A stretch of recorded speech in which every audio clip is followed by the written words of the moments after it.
Guys, things are gonna be easy for us today, because today I'm gonna show you guys how to draw charjabug. You see, charjabug is, well, if you've seen my Vikavolt video, you should know that this is what charjabug looks like. He is one of Sophocles' partners until after he evolved into Vikavolt. If you must know who Vikavolt is, be sure to watch that video too. And, basically, let's get drawing.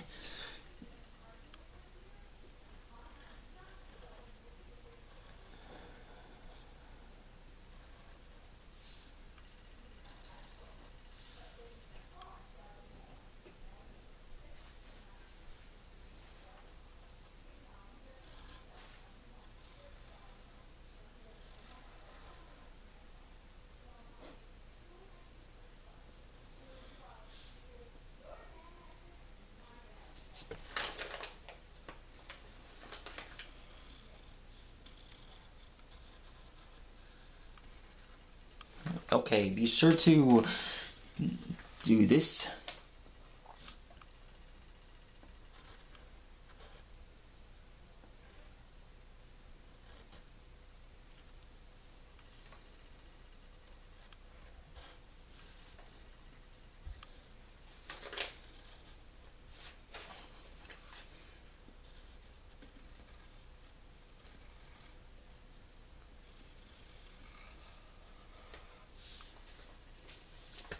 And finally, just draw this spot right here. And that's how you draw charjabug. I hope. Anyways, I'll see you guys again soon. That was easy.